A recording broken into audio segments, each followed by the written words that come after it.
24, tuyo soy Jesús.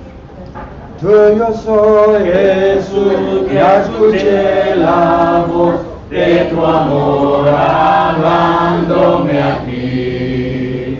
Más anhelo en aras de ver subir y más cerca estar de ti. Aún más cerca, cerca de tu cruz, llévame, oh Salvador.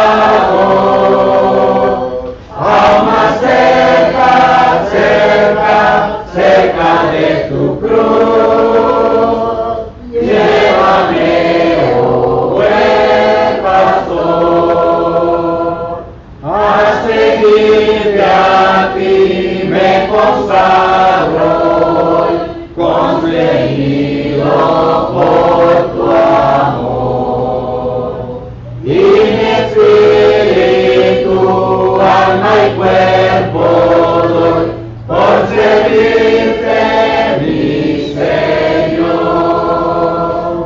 Aún más cerca, cerca de tu cruz, llévame, oh Salvador.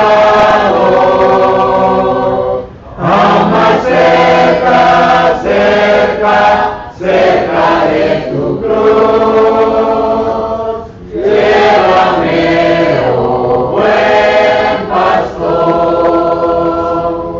Oh, cuán pura y santa delicia es de tu comunión gozar, y contigo hablar y tu dulce voz cada día escuchar. Aún más cerca, cerca de tu cruz, llévame, oh Salvador. Aún más cerca, cerca, cerca de tu cruz, llévame, oh buen pastor.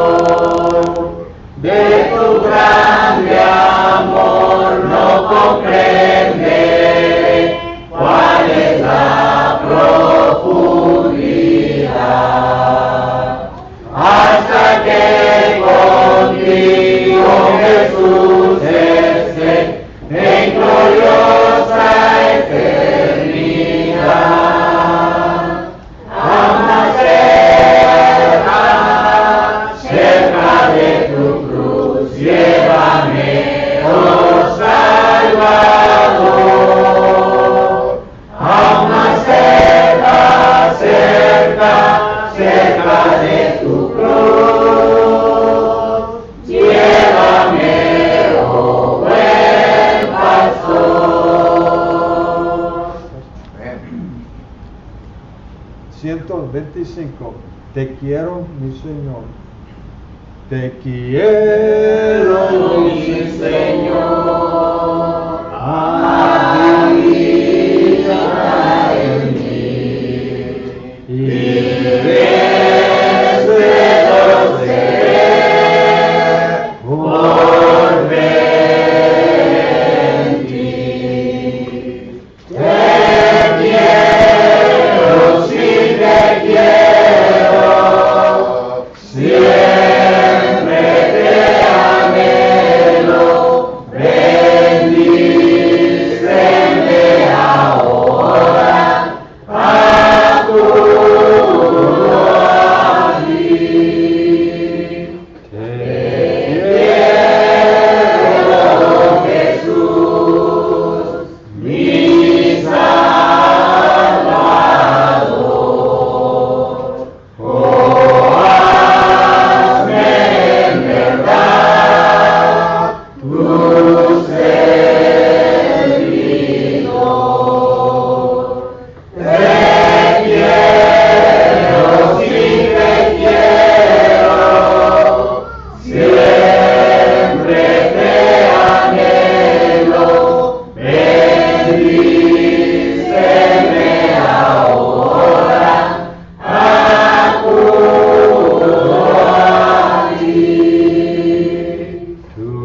con maestros y maestras y necesitamos hermanos para enseñarnos la palabra de Dios.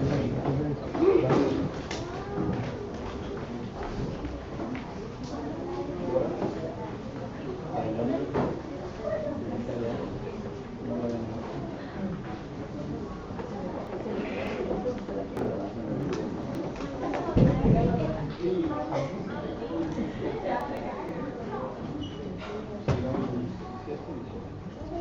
Buenas tardes, tengan cada uno de ustedes hoy en esta ocasión.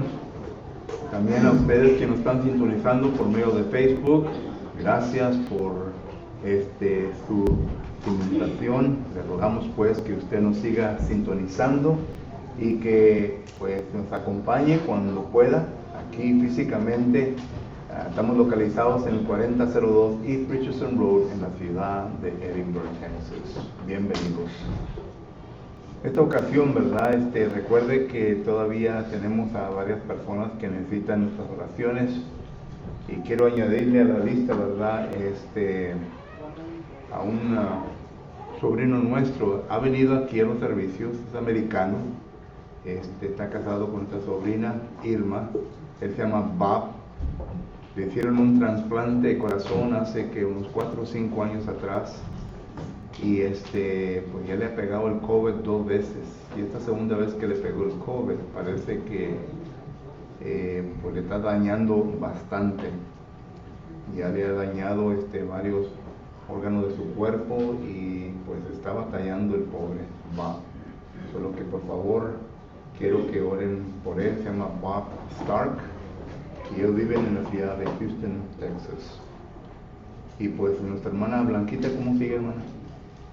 El domingo se puso mal, en la tarde, no pude venir, otra vez venimos a Los Ángeles, ayer también, hoy en la mañana, pero la van a operar en la mañana, pido sus oraciones a todos, va a entrar temprano, pero no va a ser el de la vesícula, le van a cortar el intestino y a ver si hay algún problema. Hoy va a salir ayer, pero estaremos orando por ella, continuamos orando por ella. para mañana está temprano.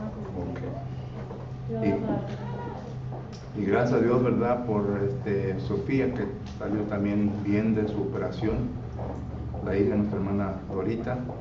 Recuerden que hoy tuvo cirugía, le hicieron le pusieron varios tubitos en el oído, ¿verdad? Para poder oír bien y salió bien. Solo que gracias a Dios por todo esto. Les manda muchos saludos y dice que ella sigue con que Dios la va a sanar. Amén. Y recuerde que también tenemos a varios hermanos que andan fuera de la ciudad trabajando, vamos a orar también por ellos. Muy bien, vamos pues entonces a continuar con nuestro estudio que hemos estado estudiando en los miércoles por la tarde. Y estamos estudiando concerniente a la hermenéutica bíblica. No nos faltan 2 miércoles más y terminamos con este curso, ¿no?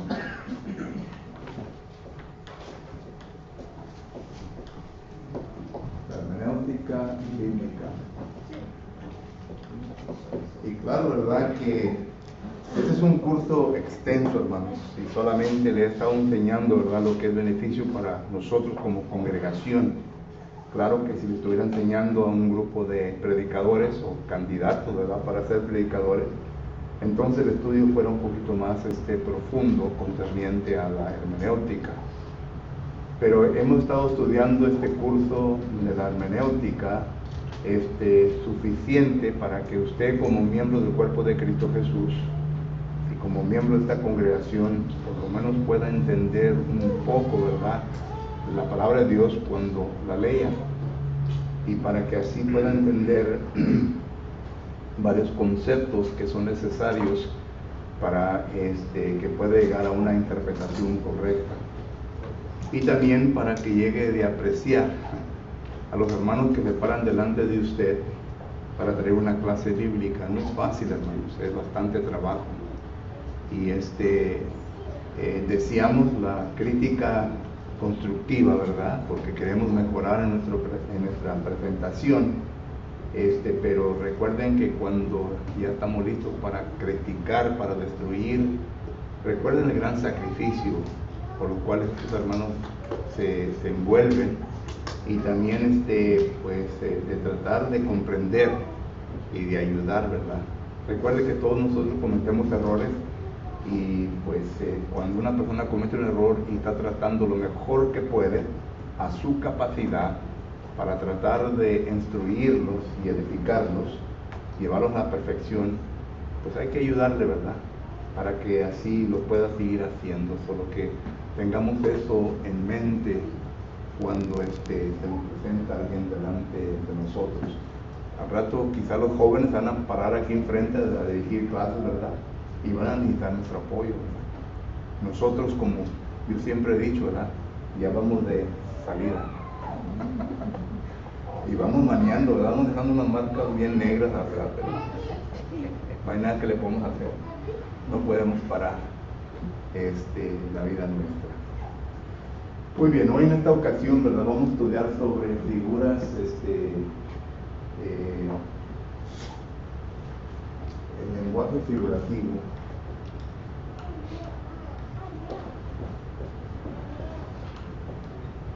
Lenguaje figurativo. Y claro, ¿verdad? Que hay muchas expresiones figurativas en la Biblia, pero voy a dar algunas, ¿verdad? Y luego la próxima semana ya terminamos con este estudio.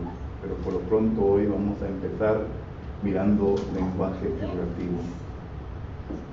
Cuando nosotros leemos la Biblia, especialmente el Antiguo Testamento, nos damos cuenta que hay 5 libros poéticos, ¿verdad? ¿Alguien me nos puede nombrar? Job, Salmos, Proverbios, Eclesiastés y Cantares. ¿Mande? Job, Salmos, Proverbios, Eclesiastés y Cantares. Está bueno, ¿verdad? Good. Esos son los libros poéticos, ¿verdad? Y en estos libros encontramos nosotros mucho lenguaje figurativo, bastante lenguaje figurativo, que cuando estudiemos estos libros necesitamos que entender eso, necesitamos también que saber cómo poder enseñar este tipo de lenguaje a nuestra clase, porque no es fácil. Pero no solamente en los libros poéticos se encuentran el lenguaje figurativo, sino que también en toda la Biblia. El libro que estamos estudiando en los domingos por la mañana, el libro de Apocalipsis, es un libro altamente simbólico, un libro que miramos nosotros que se usa mucho lenguaje figurativo. Por ejemplo, el libro de Ezequiel es otro libro que usa también bastante simbolismo, bastante lenguaje figurativo. Y también tenemos el libro de Daniel, especialmente cuando ya entramos en el capítulo 8. Miramos nosotros que allí se está hablando de Alejandro el Grande, pero nunca se menciona el nombre de él. Está hablando de Epifanio, Antíoco, el 4, pero no menciona el nombre de él. Todos estos reyes Daniel habla, y es el periodo entre testamentos, es decir, del año 400 hasta cuando empieza el Nuevo Testamento. Hay mucha historia, total que para poder entender este concepto, ¿verdad? Necesitamos que ir a leer libros apócrifos, que no se los recomiendo porque no son inspirados por Dios. Pero una persona que tenga suficiente madurez y que necesite que estudiar más historia, los libros apócrifos, especialmente primero y segundo de Macabeos, son libros que te van a iluminar, y para que mejor entendamos nosotros el libro de Daniel, porque ahí habla mucho de Antíoco Epifanio y también de Alejandro. Solamente, ¿verdad?, para que uno entienda, pero hay libros seculares también que hablan de la historia de Alejandro, y también de Antíoco Epifanes, el 4. Pero hay libros que también usan lenguaje simbólico. El libro de Zacarías también es un libro que usa lenguaje simbólico. Y estos libros del Antiguo Testamento que usan lenguaje simbólico, si usted ha notado, son libros que han sido usados por los premilenianistas, aquellos que enseñan la doctrina del premilenio, aquellos que enseñan la doctrina del rapto y de todos estos temas de la escatología. Y la razón por eso, ¿verdad? Porque pues para ellos se les hace fácil de darle un significado a este lenguaje simbólico. Pero recuerde que cuando nosotros estudiamos la Biblia, y llegamos al punto de establecer que lo que estamos leyendo es lenguaje figurativo, entonces tenemos que entender que el concepto o la conclusión a la cual llegamos tiene que corresponder con toda la Biblia. No solamente llego a un concepto o a un pensamiento y decir, bueno, esto es lo que el texto habla y la Biblia no menciona nada concerniente a ello, porque entonces no estamos interpretando correctamente la Biblia. Y claro, estudiamos la hermenéutica bíblica para poder interpretar la Biblia correctamente. Solo que entonces miramos nosotros que esto pues es necesario que lo estudiemos para que podamos encontrar, por lo menos que no nos pierdamos cuando entremos en un estudio de un lenguaje figurativo. Yo sé bien que al principio, quizás cuando termine esta clase, ¿verdad?, quizás no vaya a entender mucho de lo que vamos a estar hablando, pero por lo menos tiene una dirección que le pueda ayudar para poder navegar por estos estudios, para que mire la importancia y para que mire lo dificultoso que existe, para que pueda acudir a libros que le van a ayudar para que lleguen a una propia conclusión, una conclusión correcta. Por lo que esto es mi propósito, de ayudarles para llegar al entendimiento y así, ¿verdad?, que ustedes puedan, por su propia voluntad, por su propio bien, buscar y desarrollarse más en estas cosas. Recuerde que yo únicamente, como dice en inglés, I'm only giving you the framework. Solamente estoy construyendo, ¿verdad?, el cascarón. Y de ahí en adelante usted le va a tener que poner la electricidad, la plomería, ¿verdad?, el chivo, el acabar, todo eso, ¿verdad?, que ya cuando cabe, ¿verdad?, mira una casa que ya está bien acabada. Pero usted mismo va a tener que hacer todo eso. Okay. Y pues claro, se va a dar cuenta de que no es trabajo fácil. Muy bien. Existen tres cosas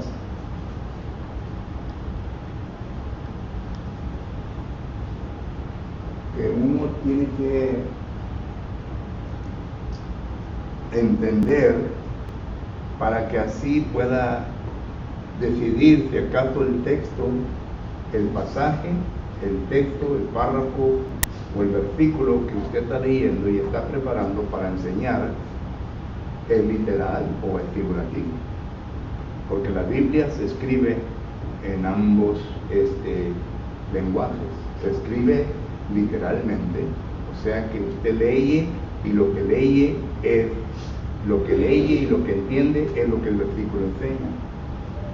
Pero también se enseña figurativamente que usted lee y en ocasiones no puede comprender qué es lo que el texto le está enseñando, porque quizás esté escrito figurativamente y entonces necesita que aplicar las leyes de la hermenéutica para poder llegar a un entendimiento, a una conclusión de lo que el texto dice.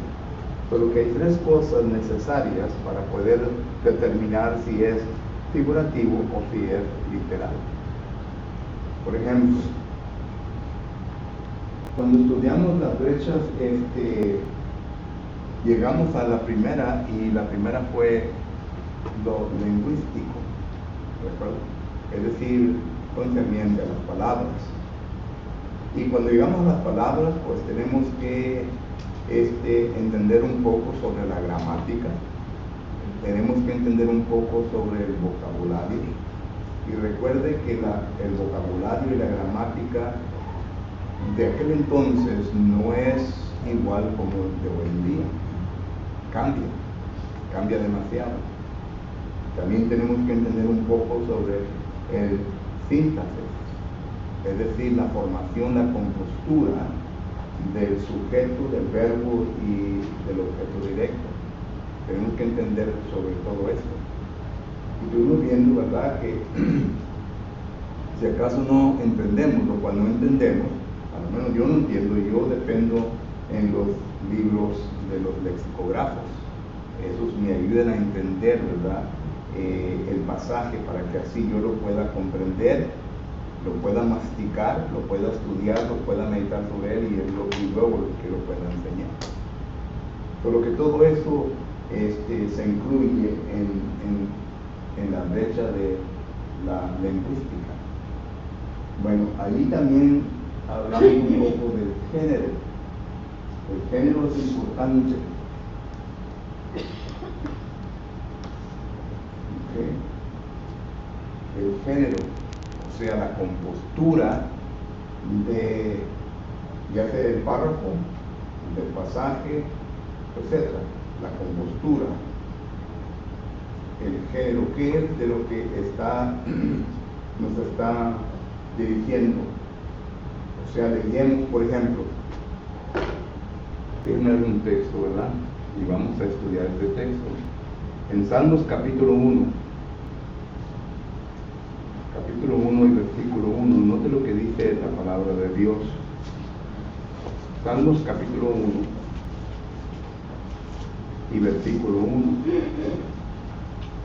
Dice: bienaventurado el varón que no anduvo en consejos de malos, ni estuvo en camino de pecadores, ni en silla de escarnecedores se ha sentado. Leemos el versículo. Ahora llegamos al punto de preguntar, bueno, ¿es este versículo figurativo o es este versículo literal? ¿Y ustedes qué dicen?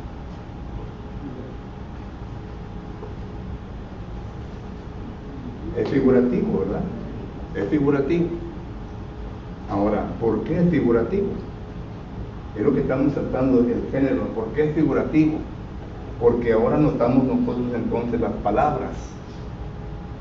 Bienaventurado el varón que no anduvo en consejos de malos, ni estuvo en camino de pecadores.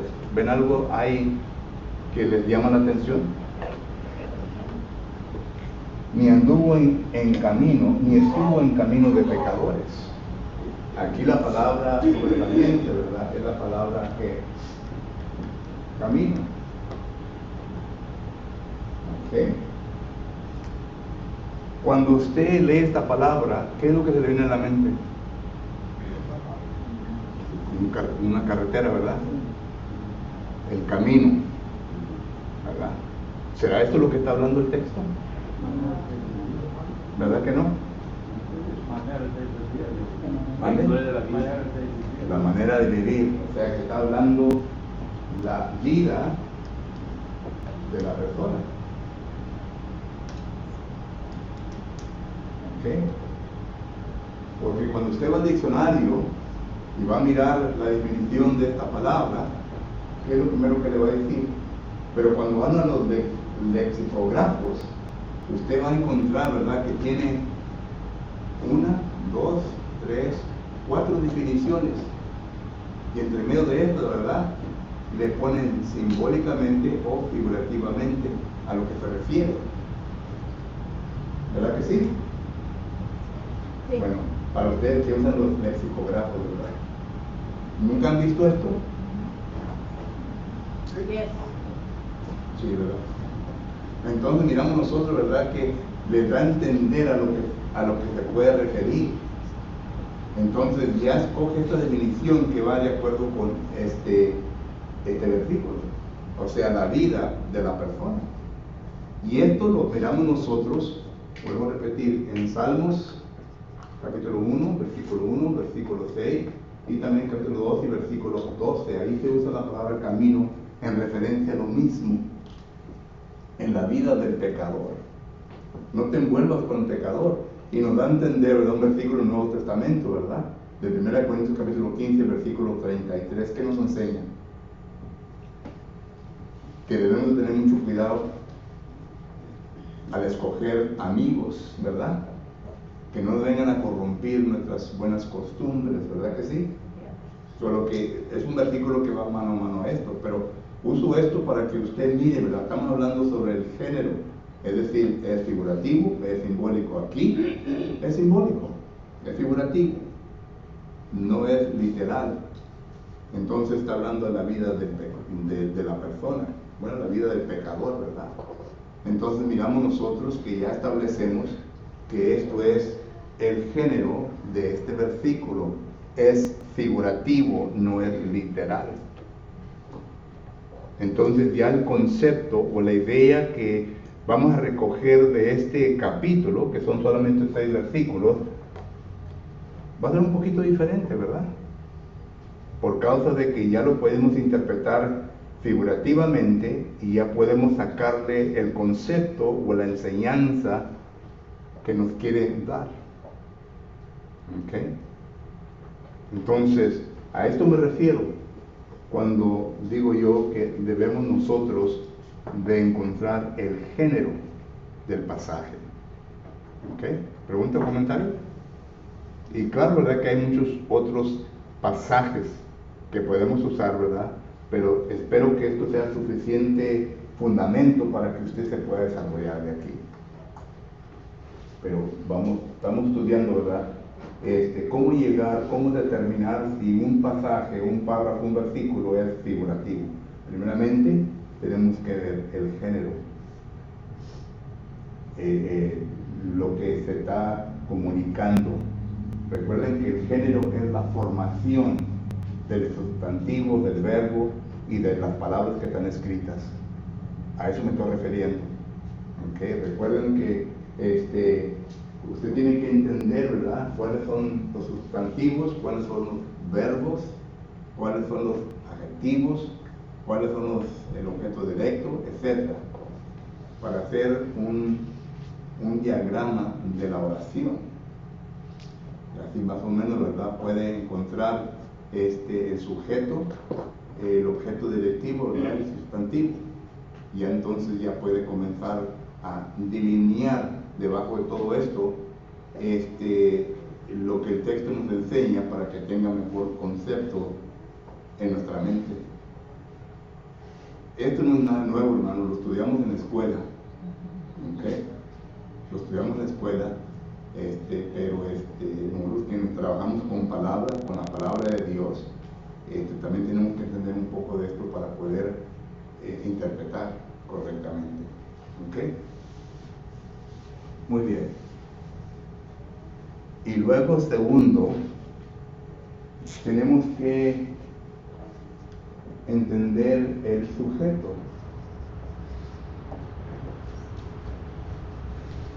El sujeto del texto. Y cuando terminemos el sujeto del texto, entonces hacemos la pregunta: ¿es literal o es figurativo? Por ejemplo, vamos a Lucas capítulo 1, versículo 34. No, perdón. Lucas capítulo 19, versículo 40. Lucas capítulo 19, versículo 40. Me adelanté un poco, ¿verdad? Lucas capítulo 19 y versículo 40. Lucas 19, 40. Note lo que dice. Él respondió y le dijo: os digo que si estos callaren, las piedras clamarían. ¿Cuál es el sujeto de este versículo?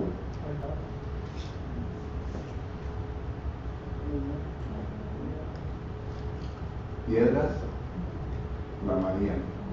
¿Verdad que sí? Es el sujeto. Piedras. Piedras clamarían. Ahora, ¿qué es la definición de esta palabra? Expresar fuertemente, ¿verdad? Un tipo de grito. ¿Que no es así? Ok, entonces, ¿puede la piedra hacer esto? Entonces, esto es un lenguaje figurativo. La piedra no puede clamar. Solo que entonces Jesucristo aquí está usando un lenguaje figurativo. ¿Por qué? Porque el sujeto que estamos considerando, ¿verdad?, no concuerda. Una piedra es una piedra. Cantas una piedra, es un objeto que no tiene vida.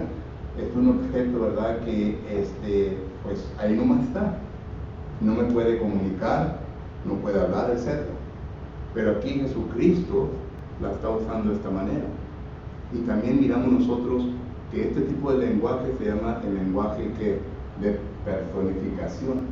Está personificando la piedra, le está dando vida a la piedra, y la piedra que puede hablar.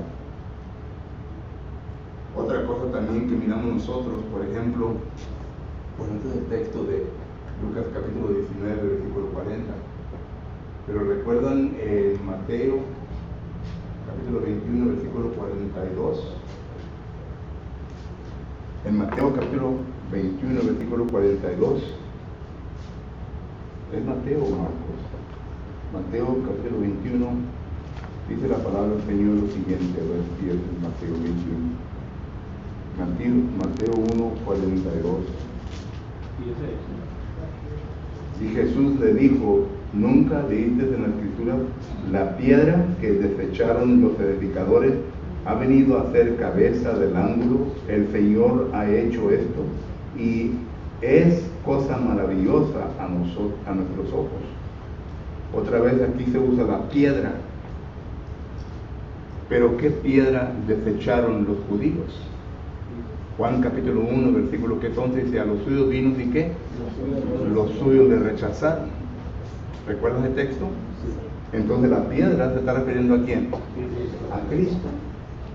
Entonces, lenguaje figurativo, ¿verdad? Para que veamos entender. Entonces tenemos que considerar el sujeto y tenemos que preguntar, bueno, ¿es literal o es figurativo? Y otra vez determinamos esto y llegamos a esta conclusión por medio de la definición de las palabras. ¿Ok? Bien. Pregunta o comentario de esto. Bueno, cuando dice a Pedro, y yo te digo que tú eres Pedro, y sobre esta roca edificaré mi iglesia. Correcto. Ahora, ¿la piedra ahí a qué se refiere? Sobre esta roca. ¿A qué se refiere de la roca? A la confesión de Pedro. Sobre esta roca. ¿Qué fue lo que Pedro hizo? De cierto, tú eres Pedro, y sobre esta roca. No se refirió a Pedro, porque ahí está, como se llama en inglés, word from play, ¿verdad? Pedro es roca, también, Petros, pero Jesucristo usó otra palabra refiriéndose a algo más. Y esto apunta que a la confesión. ¿Y qué fue lo que Pedro confesó? Tú eres el Hijo de Dios. Solo que entonces miramos también ahí este punto. Sí, es la confesión. Y eso está incluido en el plan de salvación. Uno tiene que oír el Evangelio, Juan 8:24. Uno tiene que demostrar fe, Romanos 10:17. Y uno tiene que creer. Cuando ya llega la fe, ahí viene la persuasión, la convicción, tiene que creer. Lo que dice Efesios capítulo 1, versículo 13. Oyeron y creyeron. Y tercero, ¿verdad? Uno tiene que llegar al punto de arrepentimiento. Pedro le dice a aquellos que le preguntaron, hermanos, ¿qué haremos? Arrepentidos y qué? Y bautizos. Porque Pedro no usó, ¿verdad? Lo primero porque ya habían oído. Pedro se había predicado. Y ya habían llegado al punto, ¿verdad?, de demostrar la fe por la respuesta o la pregunta que hicieron. Solo que nomás lo que le faltaba a ellos, ¿verdad?, fue que el arrepentimiento, ¿verdad?, confesaron. Ahora los hermanos, ¿qué haremos? Ya confesaron. Pero nomás les faltaba que el arrepentimiento y el bautismo. Arrepentimiento, Lucas capítulo 13, versículo 3. Arrepentidos. Y versículo 5 también. Y luego el bautismo. Y lo cual lo hicieron 300 o 3,000 personas, versículos de 40 o 41, fueron bautizados. ¿La pregunta de esto? Quiero comentar, hermano, ahí donde digo ahorita, hermano, ahí en el 42, la piedra que echaron los edificadores, ¿verdad? ¿Cómo es que cómo fueron a rechazar a Jesucristo, ¿verdad? Lo que es supuestamente la gente que creía en Dios, supuestamente. Como dice usted, porque la gente leía, pero leía no tenían un buen conocimiento de Dios, porque leían, ¿cómo se dice? Bueno, ahí mismo en Mateo Sí. habla de esto, ¿verdad? Bueno, otro pasaje donde dice que tenían ojos y no veían, tenían oídos y no oían, y la mente se había engrosado. Recuerden que a los judíos se les dio las promesas. Romanos capítulo 9, verso 1 en adelante habla de eso, ¿verdad? Que Dios escogió a los judíos, a ellos les dio el privilegio, pero ellos la rechazaron. Y aun cuando llegó Jesucristo, no le entendían, no lo comprendían, lo rechazaron completamente. Y Jesús constantemente le decía, escudriñad las escrituras, porque en ellas van a encontrar que ahí hablan de mí. O sea que yo no estoy dando mi propio testimonio, sino que el testimonio está en las escrituras. Pero que todo eso lo rechazaron por completo. ¿Alguien más? Sí, hermano. Ahí mismo en el 42, cuando todavía estaba bien, la piedra que desecharon se vino a ser cabeza del ángulo, y muchos todavía no entienden esa verdad. Y otra vez lenguaje figurativo, ¿verdad? La cabeza, ¿qué se refiere? Y el ángulo, ¿qué se Y refiere? ahí es donde para todo, ese es el refuerzo de todas las cosas. Así es. Y aún así rechazaron todo eso a Jesús. Hermano, ¿no? Y en Juan 6:68, ¿verdad? El apóstol Pedro decía, ¿a quién iremos? Tienes palabra de vida eterna, no es palabra, ¿verdad? Y él, pues, nada más lo habían oído, ¿verdad? Sino la manera que le hablaba Jesucristo, ¿verdad?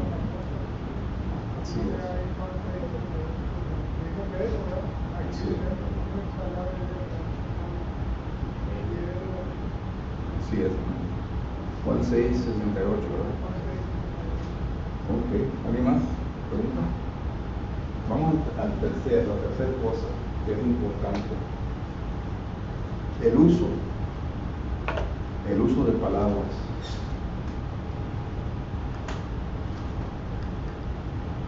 El uso. Hay palabras que se usan y en referencia de algo más. Especialmente cuando se llega al punto de la relación sexual, ¿verdad? Como que Dios tiene cuidado de no hablar mucho en detalle. Aún así, ¿verdad? Cuando se habla concerniente al sexo, la relación sexual, ¿verdad? Hay muchos hermanos, hermanas que se vienen a escandalizar. Dice, bueno, hermano, no debe estar predicando de esa manera, porque la Biblia no enseña. Es que no han leído la Biblia. La Biblia es bien explícita sobre todo esto, pero usa palabras que suavemente entran a nuestra mente, que en ocasiones no podemos comprender nosotros de qué es lo que está hablando. Solo que entonces uso solamente esto como ejemplo para mirar el uso, ¿verdad? Ahora sí vamos a Lucas capítulo 1 versículo 34. Lucas capítulo 1 versículo 34. Note lo que dice aquí María. Lucas 1:34 dice la palabra de Dios. Entonces María dijo al ángel, ¿cómo será esto? Te pregunta, ¿cómo será esto? Pues no conozco varón. La palabra conozco aquí, ¿verdad?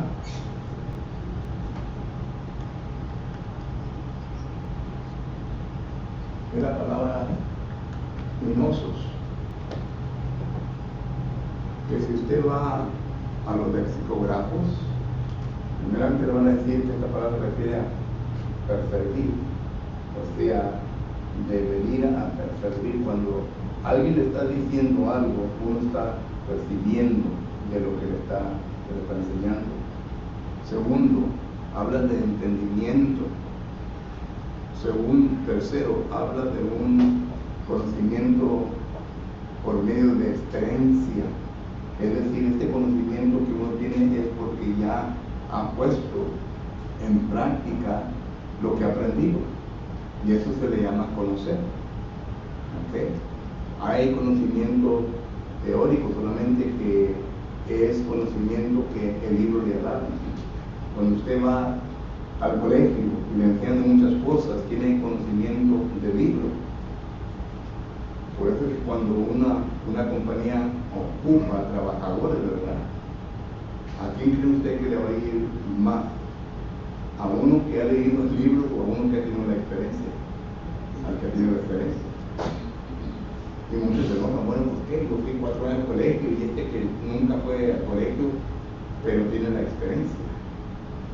Para el patrón esto es mucho más valioso que esto. Porque porque eso te dará tiempo para entrenar a esta persona al punto de que ya está casado. Bueno, pero la cosa es, ¿verdad?, que el conocer, pero se usa en este versículo de esta manera. Aquí quiere decir relación sexual. Relación sexual. ¿Ok? Si uno pudiera parafrasear este texto, decía: Señor, yo no tenía ninguna relación sexual con ningún varón. ¿Cómo puede ser esto? Que yo esté encinta, que yo esté esperando niños. Este pasaje, ¿verdad?, es mucho más interpretado mejor en Mateo capítulo 1, versículo 25. Aquí ya el ángel le está comunicando con José en sueño. Versículo 24 dice: y despertando José del sueño, hizo como el ángel del Señor le había mandado, y recibió a su mujer, pero no la conoció. Es decir, José no tuvo ninguna relación sexual con María hasta que le dio luz a su hijo primogénito, que es Cristo, y le puso por nombre Jesús.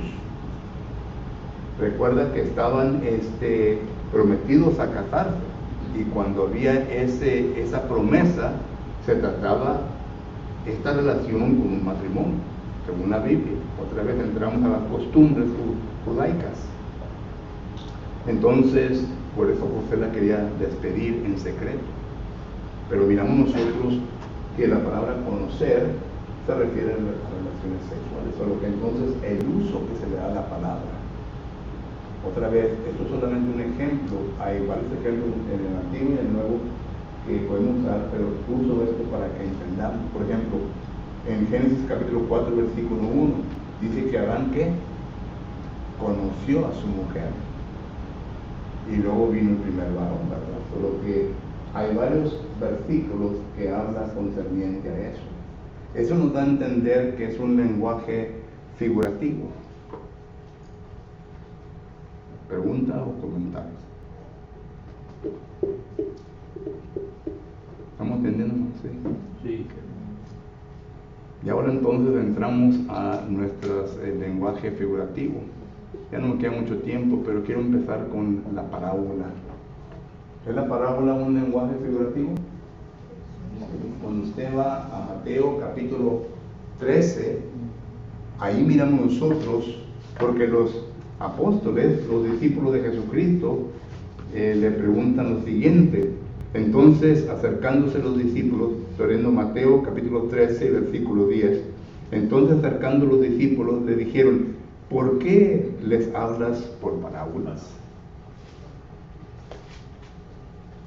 Y la parábola, hermano, ¿qué es? La parábola es una historia que está presentando una lección moral. Es todo lo que es.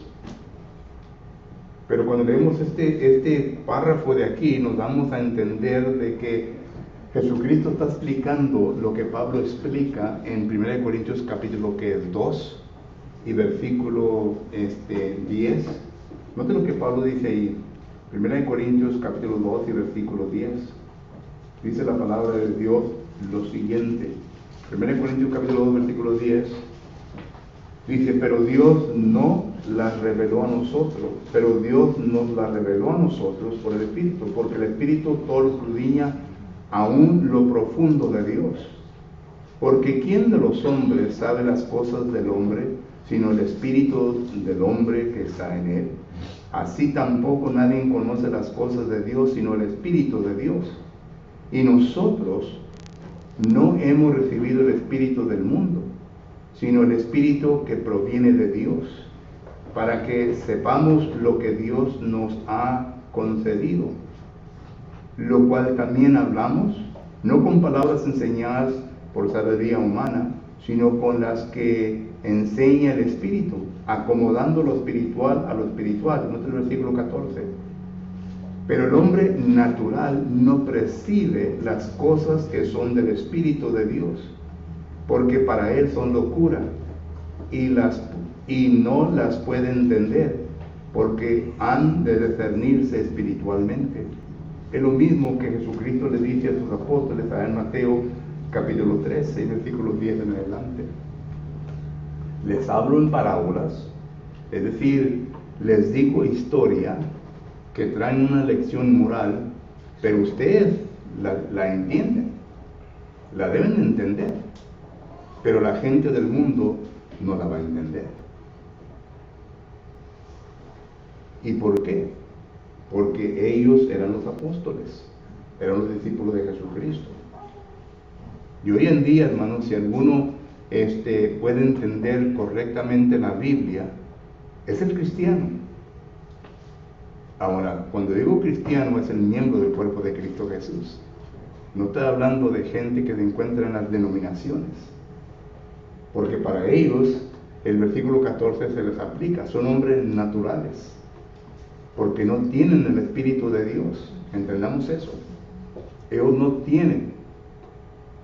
No hay manera en cómo vengan a probar que el Espíritu de Dios mora en ellos por medio de la palabra, porque no han tenido esa relación con Dios hasta este momento. Y vuelvo a regresar a lo que dice Mateo capítulo 13, que 15 o 15:13. Dice que es ciego guiando a ciego y ambos caerán en el hoyo. Es lo mismo que Jesucristo le dice a los fariseos. Dice, ustedes se preocupan por salir y hacer prosélitos, es decir, de evangelizar, de ganar a personas a su religión.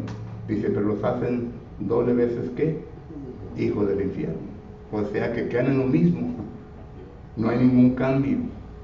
Entonces todo esto, ¿verdad? Es lo que Jesucristo le está diciendo a sus discípulos concerniente a la parábola. La parábola es solamente una historia que el cristiano debe de entender. Por ejemplo, cuando hablamos de la parábola del buen samaritano, ¿qué lección moral nos enseña la Escritura concerniente a esta parábola del buen samaritano? Porque es lo que le preguntan a Jesucristo.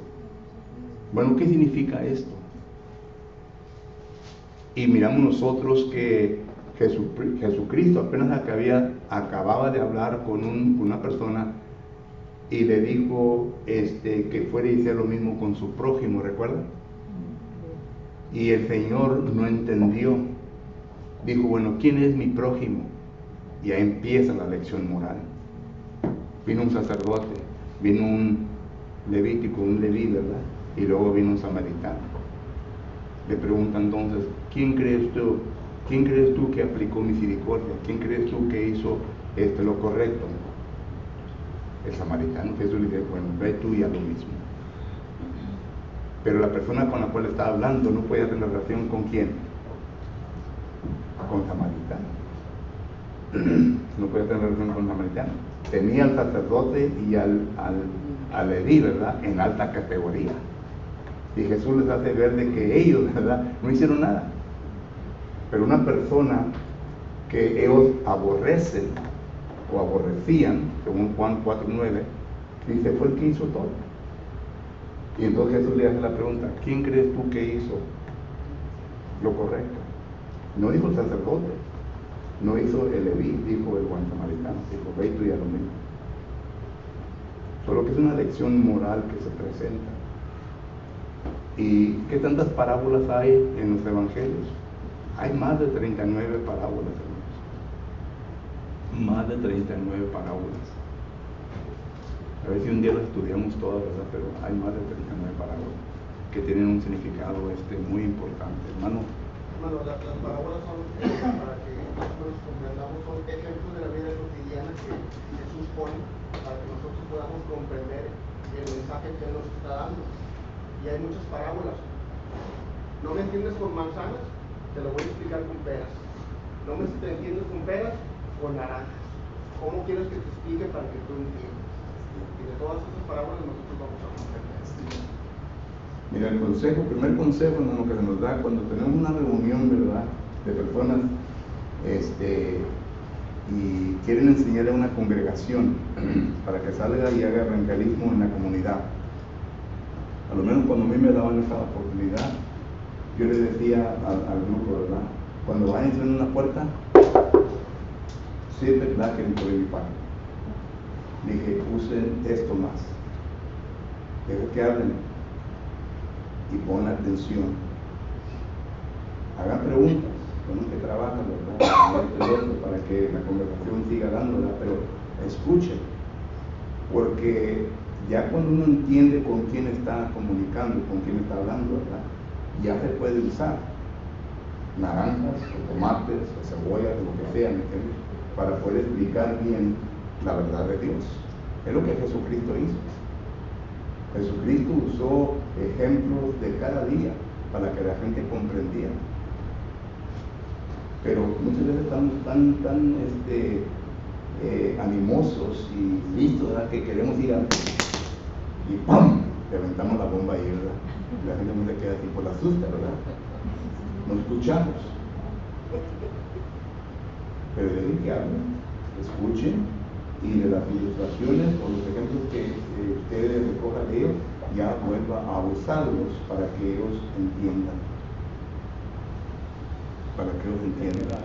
Que la palabra debe estar nosotros, cuando hablamos con la gente, sazonada, para que ¿verdad? Sea esta palabra con astucia, ¿verdad? Y yo aprendí unas lecciones el martes, ¿no? Estaba arriba en el ático, ¿verdad? Y tenía mi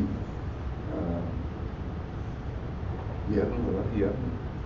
Estaba abajo ayudándome y pues le falta mucho que aprender a mi yerno. Y yo sabía que iba a pasar, ¿verdad? Le decía, tráeme la rula. Y ahí estaba el mero enfrente de él. Pero el concepto de él, de una rula, era que un palo de 3 pulgadas o de 3 pies. Y la anduvo buscando y dijo, Dad, I can't find it, no la puedo encontrar. Dije, William, ahí está mero enfrente de ti. La cinta de medida. Y luego hasta que finalmente dijo, la agarro y dije, ¿esto? Dije, esa es la rula. Dijo, para mí es un tape measure. Yo estaba viendo la rula y él dijo, this is a tape measure, Dad. Y en razón tenía razón, ¿verdad? Pero nosotros fuimos creados, ¿verdad? Que ni siempre para ahora una rula, pues, la rula, ¿verdad? En aquel tiempo era de madera, de abría, ¿verdad? Y ahora es el tape measure, ¿verdad? La rula. Pero él anduvo correteando toda la casa ahí afuera y salía para la rula. No, aquí en Pan de Dad, que está enfrente de él. Solo que eso para mí, ¿verdad? Es una lección. Que yo tengo que tener cuidado con mis palabras, tengo que comunicar lo que es correcto, ¿verdad? Para que él entienda. Dijo el apóstol Pablo, mi agua a ellos, ¿verdad? Y para después ganar. Yo estaba listo como mi papá, ¿verdad? Que agarraba la Park Ranch y ya andaba debajo de la casa, ¿verdad? Esta no es, tío, ok. Como que es otro show. Es como los está enseñando ahorita, diferentes géneros, diferentes tiempos. Pero ya se me está subiendo los Rodríguez a mí también. Estaba arriba y estaba caliente en el ático.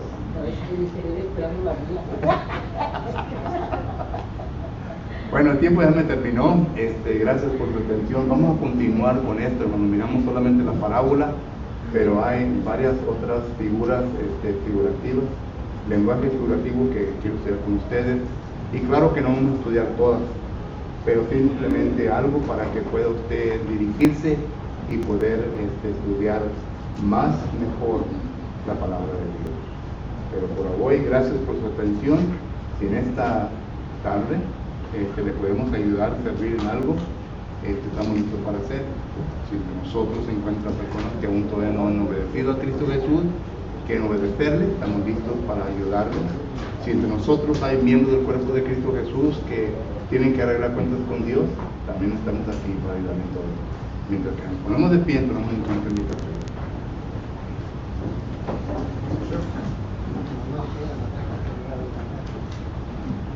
Vamos a estar puestos de pie, hermanos, por favor, por entonar el canto número 189. Hay poder en Jesús. Himno número 189. Si estamos listos, cantemos. Quieres ser salvo de toda maldad, tan solo hay poder en mi Jesús. Quieres vivir y gozar santidad, tan solo hay poder en Jesús. Hay poder, poder, sin igual poder en Jesús, quien murió. Hay poder, poder, sin igual poder en la sangre que vertió.